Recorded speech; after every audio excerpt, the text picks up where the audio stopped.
रहा है सुनने में कि कितना हम लोग अच्छे से यूज कर सकते हैं। हम रोज नई नई बातें यहाँ से सीख रहे हैं। Good morning everyone. मेरा नाम बीना श्रीवास्तव है। मैं रायबरेली यूपी से बिलोंग करती हूँ। मैं एक गृहिणी हूँ और सीखते हुए पार्ट टाइम में अपने बिजनेस को बिल्ड कर रही हूँ।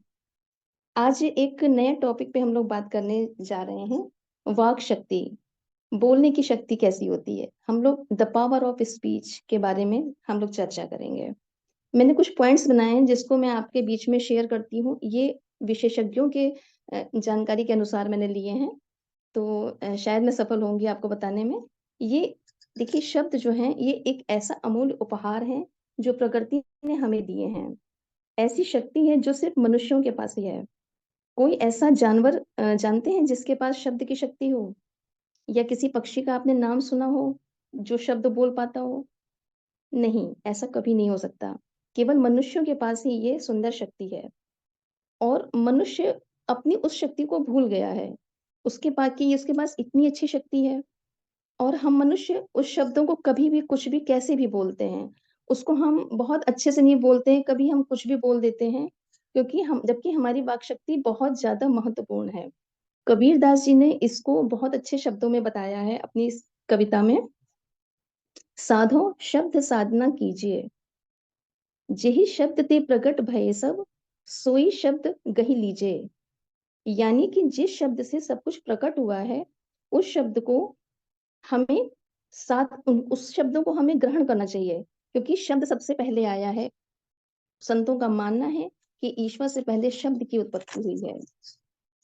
शब्द के बारे में जीसस क्राइस्ट भी बोलते हैं, in the beginning was the word, and the word was with God, and word was God.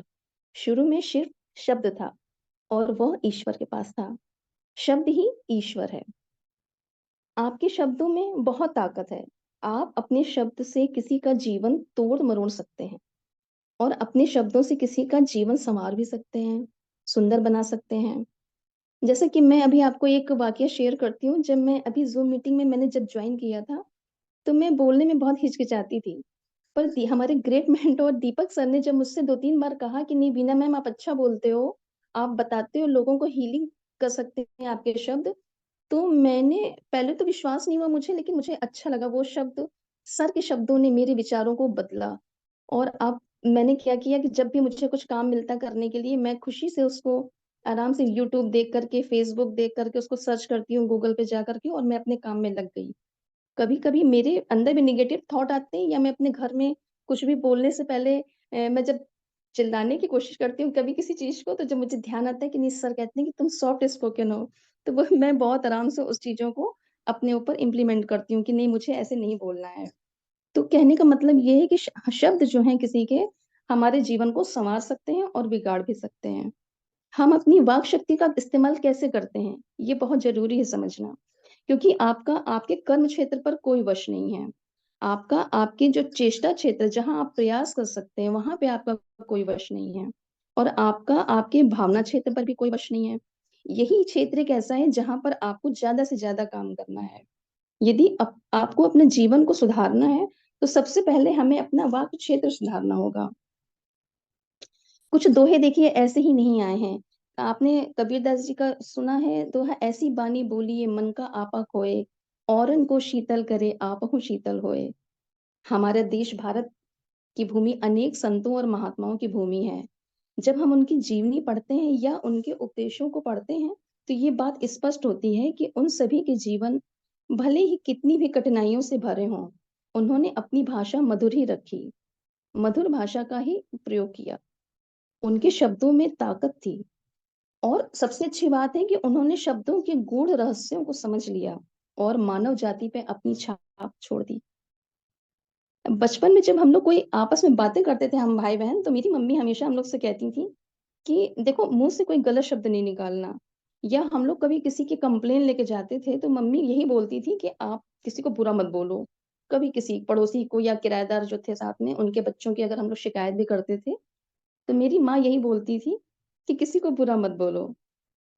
तो देखिए, उनको शायद वो इतना कॉन्सेप्ट नहीं क्लियर था, लेकिन इस शब्दों से वो भी परिचित थी कि कहीं ना कहीं बच्चा अगर गलत बोलेगा तो उसका शब्दों का प्रभाव पड़ेगा।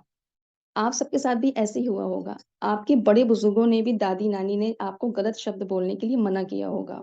कभी कभी कहते हैं ना कि सरस्वती बैठती है इस जबान पे और वो सत्य हो जाता है, इसलिए हमें अच्छे शब्दों का ही प्रयोग करना चाहिए। हम सोचते हैं कि बॉम्ब्स में ताकत होती है, हम किसी विस्फोटक पे ताकत नहीं होती है।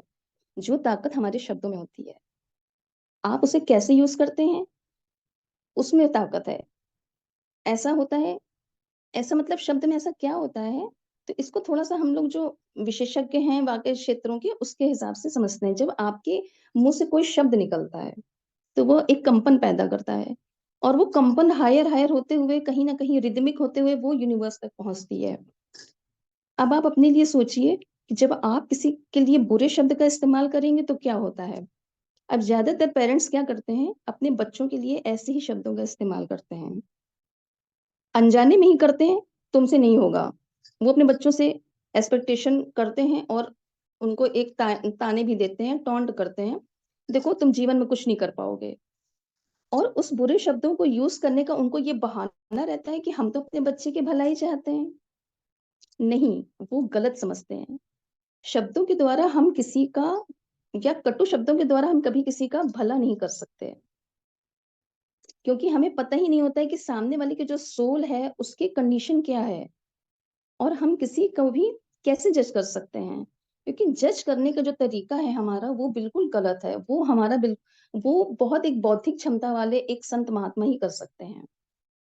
हमें शब्दों का इस्तेमाल सोच समझ कर ही नहीं, बल्कि नाप-तौल कर करना चाहिए कि हम जो कह रहे हैं या मैंने जो कुछ कहा, तो वो किसी को हर्ट तो नहीं करेगा, उससे कोई असहज तो नहीं होगा। चलिए एक स्टोरी आपको बताती हूँ। एक लड़की जो किशोरावस्था में है, वो बहुत मस्त है, वो खुश है, वो गाना गा रही है और बिल्कुल अपने स्कूल से आई है लौट करके और वो अपने में मस्त है। उसकी मम्मी आती है ऑफ़िस से थकी हुई, वो बहुत माँ बहुत तनाव में है, ऑफ़िस में कुछ प्रॉब्लम्स हो गई है, वो लौट के आती है, उसका माँ का सिर दर्द हो रहा है, तो वो अपनी बेटी का गुनगुनाना एक बार तो अवॉइड करती है। दूसरी बात, उसको बहुत माँ भी बहुत चिड़चिड़ाई हुई है, परेशानी में है, तो वो अपनी बेटी को डाँट के चुप करा देती है, कि क्या तुम गाना गा रही हो? बिल्कुल अच्छा नहीं लग रहा है, इतनी बेसुरी हो, ना ही गाओ तो अच्छा है। अब माँ ने इसको बहुत सहज भाव से कहा, लेकिन प्रभाव बेटी के ऊपर क्या पड़ा? उसने गाना बंद कर दिया।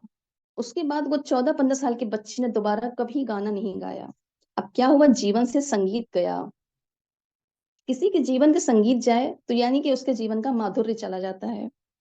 तो ये हम बात करते हैं कि हम अपने तरीके से बातचीतों को हम लोग कैसे प्रेज़ेंट करते हैं अपने बच्चों से, घर से, बाहर से, या कभी आप देखते होंगे कोई अध्यापक भी अपनी क्लास में किसी बच्चे को बहुत नहीं डील कर पाते हैं, तो वो कैसे बोलते हैं बच्चों से कि तुम नहीं कर पाओगे ऐसा, वो बच्चा ज़्यादा बेस्ट है। तो ऐसा करने से हम केवल केवल और केवल अपने आस-पास परेशानी ही जो है क्रिएट कर लेते हैं। बच्चों को हम लोग उस नकारात्मक चीज़ों से निकाल नहीं पाते हैं आगे। तो चलिए आज हमने बात करी वाक शक्ति की। अभी तक जो भी कुछ हुआ हमारी लाइफ में, तो ये ऐसा नहीं है कि हमेशा से होता रहेगा या हो चुका है, उसको हम ठीक नहीं कर सकते। तो चलिए आज हम इस बात का संकल्पबद्ध हो सकते हैं कि हम अपने बच्चों से बात करके उनसे अच्छे शब्दों का प्रयोग करें। हम उनसे बोलें कि you are beautiful, you are so amazing. इस तरह बच्चों का जो है हौसला बढ़ेगा। हमारे बच्चों का इस पृथ्वी पर आने का हम केवल एक माध्यम हैं। तो जो चीज़ें हमारे जीवन में घटित हो चुकी हैं, हमारे माता-पिता ने जो हमें बोला या हमने अपने बच्चों को कभी जो हम लोग को नॉलेज नहीं थी, कभी ऐसा बोला, तो ऐसा नहीं कि ये चीज़ें कभी खत्म नहीं हो सकती। अब इन चीज़ों को बोलना बंद कर दीजिए, क्योंकि आप नहीं जानते कि आपके शब्दों की तरंगे कहाँ तक जा रही हैं। कभी आपने सोचा है, देखिए नैये जो नाव चलाते हैं, उनको बहुत ताकत लगती है पानी में, तो वो कैसी आवाज़ें निकालते हैं? हैया, हैया ऐसे करके निकालते हैं, या कोई मज़दूर बहुत बोझा उठाते हैं, तो बहुत तेज़ी से आवाज़ निकाल के उठाते हैं। उन आवाज़ों से जो तरंगे उठती हैं, उससे जो उनका बोझ होता है, वो हल्का हो जाता है। तो ये हमारे ऊपर अलग से प्रभाव पड़ता है। कभी-कभी आपने किसी डॉक्टर को देखा होगा जो बहुत नेगेटिव प्रिस्क्रिप्शन दे देते हैं कि नहीं तुम ठीक नहीं होगे, हमेशा दवा पे रहोगे। तो इस तरह से हमें बातें नहीं करनी हैं। और वहीं कहीं कुछ डॉक्टर ऐसे होते हैं जो कह देते हैं कि नहीं आप बहुत अच्छे हो, आपको कोई भी प्रॉब्लम नहीं है, आप बस टहलो, आप प्राकृतिक चीज़ों का आनंद लो, तो आप अच्छे हो जाओगे। तो मरीज़ अच्छा हो जाता है, उठ के खड़ा हो जाता है। तो हम अपने जीवन में अपने शब्दों के द्वारा लोगों को दे सकते हैं, क्या दे सकते हैं? केवल होप, लव, ये चीज़ें हम दे सकते हैं। तो हम आज संकल्पबद्ध होंगे। आप सभी लोग अपने चैट बॉक्स में डाल सकते हैं कि आप संकल्पबद्ध हैं, आप कमिटमेंट करिए कि आप जब भी बोलें, अच्छा बोलें, मृदुभाषी बनें। ज़रूरत ना हो तो मत बोलें, मौन रहें, क्योंकि हमारी आंतरिक स्थितियों की झलक हमारे शब्दों में रहती है। आप मैं अपनी वाणी को विराम देती हूँ। आपका शुभ हो। आप मंगलमय जीवन को यापन करें और आप अच्छा चीज़ सोचें, अच्छे शब्दों का प्रयोग करें। Thank you so much.